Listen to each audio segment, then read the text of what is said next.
नमस्कार मैत्रिणींनो, स्वागत आहे तुमचं आजच्या एका नवीन व्हिडिओमध्ये। तर आजचा व्हिडिओ आहे आज आपला 40 साईजचा कटोरी ब्लाउजचा कटिंग, पेपर कटिंग।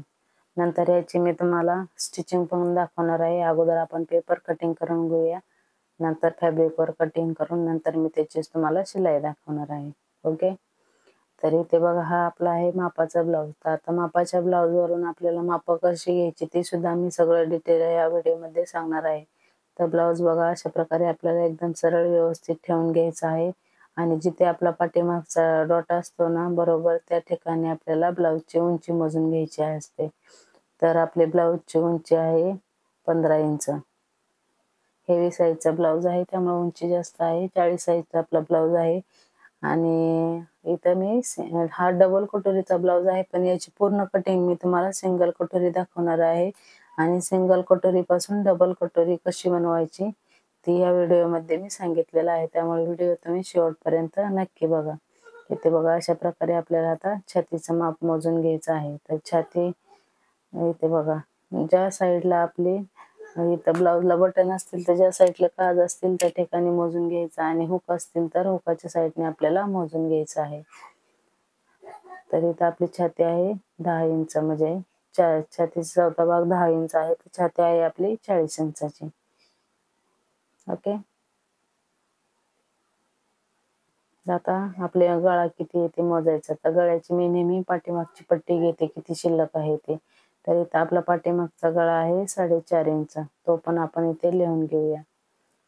आता हात मोजून घेऊया, हात किती आहेत ते। त्याच्या अगोदर आपण शोल्डर पट्टी मोजूया किती आहे। तर इथे बघा, आपली शोल्डर पट्टी आहे 3 इंच।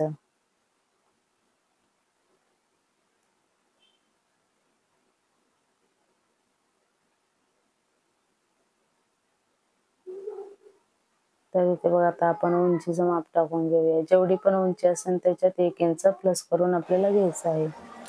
आता इथे बघा, उंचीचं माप टाकून झालेलं आहे। इथे आपण 2 ठिकाणी निशाण करून घेतलेले आहेत। आता आपण शोल्डरचं माप टाकणार आहोत। तर शोल्डर इथे मी 5.5 इंच घेतलेला आहे आणि 3.5 इंच मी शोल्डर पट्टी घेणार आहे। जी आपली शोल्डर आहे त्याच्यात 1.5 इंच ऍड करून मी इथं शोल्डर पट्टी घेत आहे आणि 2.5 इंच आपल्याला गळा ठेवायचा आहे। प्रत्येक ब्लाउजसाठी आपल्याला गळा 2.5 इंचच ठेवायचा आहे।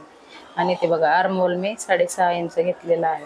40 साईजसाठी आपल्याला आर्महोल 6.5 इंचाचाच घ्यायचा आहे आणि वरती जेवढं माप असेल तेवढंच इथं पण घ्यायचं आहे आणि आपल्याला आर्महोलची लाईन अगदी सरळ अशी ओढून घ्यायची आहे। ते बघा, अशा प्रकारे आपल्याला सरळ ओढून घ्यायची आहे आणि इथं आपण छातीचं माप टाकणार आहोत। आपली छाती 40 इंच आहे, तर त्याचा चौथा भाग 10 इंच। तर इथं 10 इंचावर एक मार्किंग केलं आणि 2 इंच शिलाई मार्जिन घ्यायची आहे आणि इथं आपण सरळ लाईन जोडून घेऊया। ते बघा, अशा प्रकारे सरळ लाईन जोडून झालेले आहे आणि इथे पाठीमागे मुंड्यासाठी 1.25 इंचावर एक मार्किंग करायचं आहे आणि त्याला शेप देऊन घ्यायचा आहे। आता इथं मी फ्रेंच कर्वचा उपयोग केलेला आहे शेप देण्यासाठी। जर फ्रेंच कर्व तुमच्याकडे नसेल तर तुम्ही इथं हाताने पण अगदी व्यवस्थित शेप देऊ शकता। मी नेहमी हातानेच देते, पण यावेळेस तुम्हाला फ्रेंच कर्वने कसा शेप द्यायचा ते मी तुम्हाला एवढे म्हणजे सांगितलेलं आहे। इथे बघा, आपला फ्रेंच कर्व कुठे व्यवस्थित सेट होतंय, आपल्या जिथं आपण 6 इंचाचं मार्किंग केलंय तिथं ठेवून व्यवस्थित आपल्याला आर्महोलचा शेप देऊन घ्यायचा आहे। इथे बघा, अशा प्रकारे आपला पाठीमागचा आर्महोलचा शेप देऊन झालेला आहे। आता फ्रंट आर्महोलचा शेप देऊया। तर खालून 1.5 इंचावर आपल्याला इथं मार्क करायचं आहे।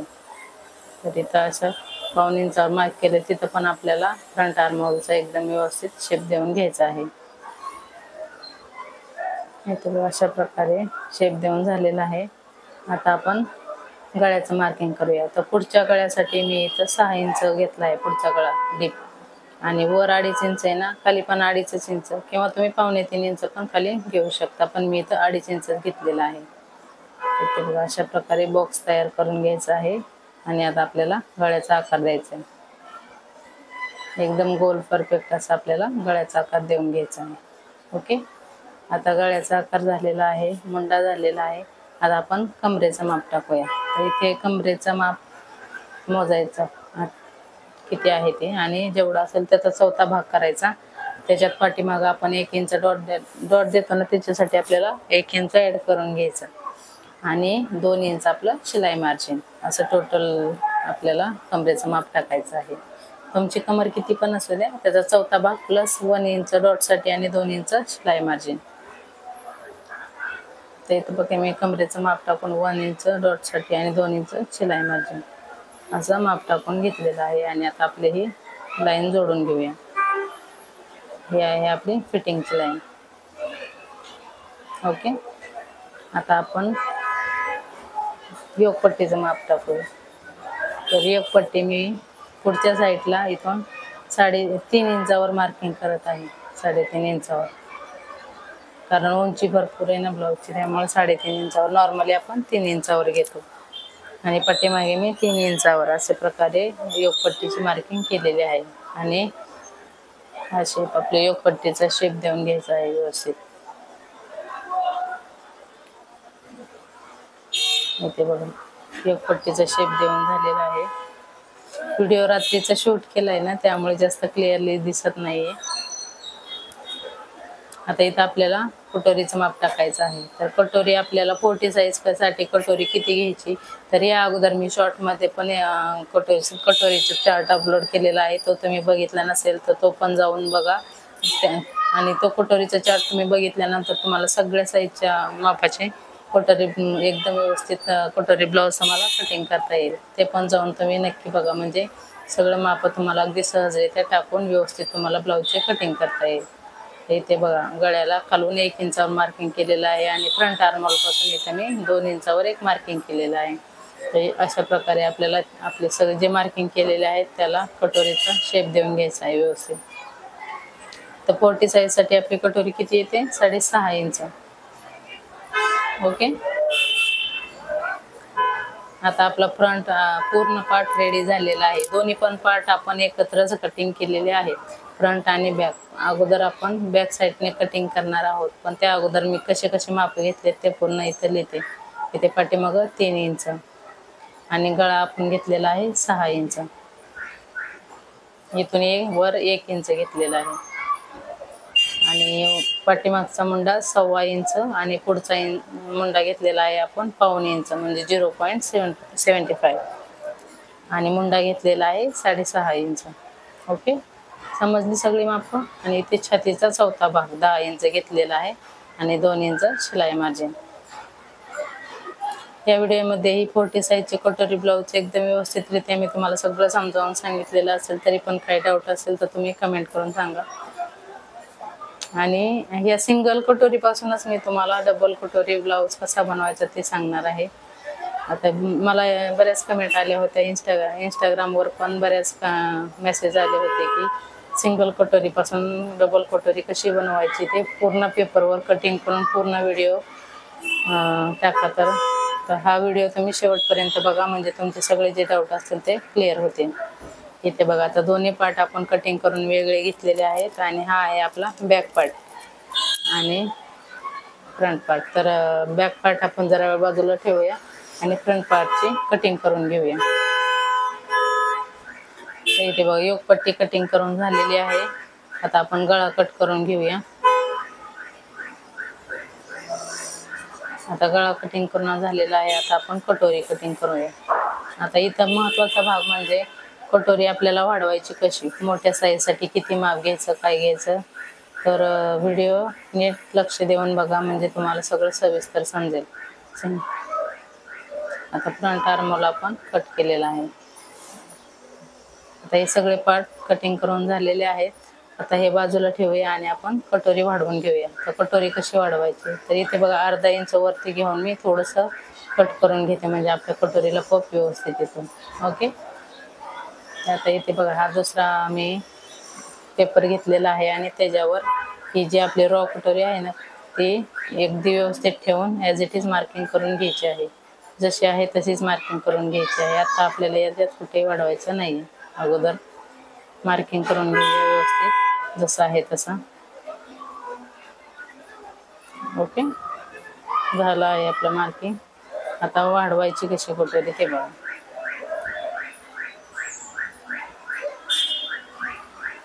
आता पुढच्या साईडला आपल्याला इथं 1.5 इंच घ्यायचं आहे.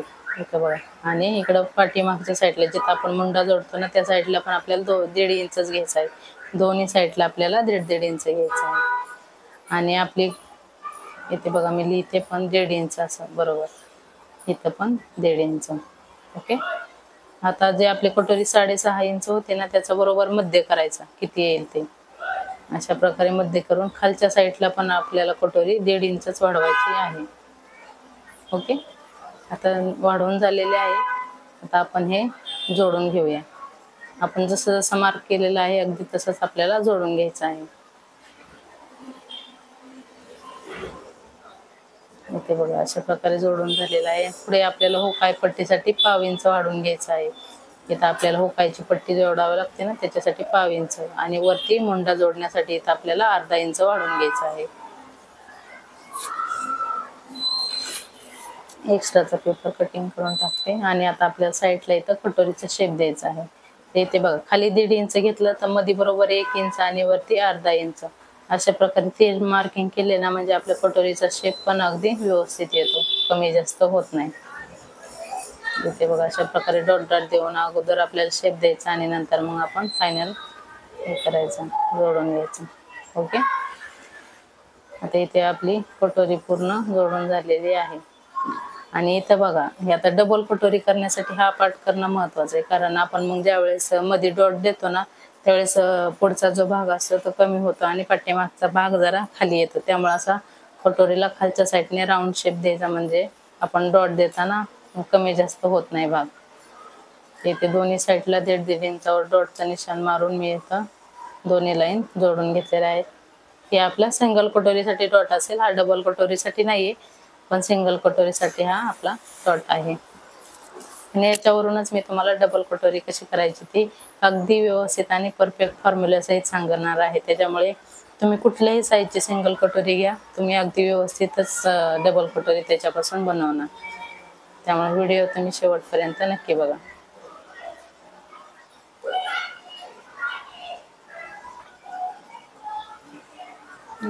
आता कटोरी पण आपली बनवून झालेली आहे. आता 40 साईज 40 साईजची आपली ही कटोरी आहे. ओके. आता फ्रंट पार्ट पूर्ण रेडी झालेला आहे. आता बॅक पार्ट करूया. तर इथं गळा रुंदी आपण 2.5 इंच आणि खालचे घेतलेले आहे 5.5 इंच. त्यांची गळापट्टी कस्टमरची म्हणजे 4.5 इंच होती, त्यात 1 इंच प्लस करून मी 5.5 इंच घेतला आहे आणि खालची ब्रॉडनेस 3 इंचावर घेतलेली आहे. आता असा बॉक्स आखून घेऊया गळ्यासाठी. वरती 2.5 आणि खाली 3 इंच अशा प्रकारे आपण बॉक्स तयार करून घेतलेला आहे. आणि इथं आता गळ्याचा गोल शेप दिलेला आहे आणि गळ्याचा गोल शेप आपण कटिंग करून घेऊया.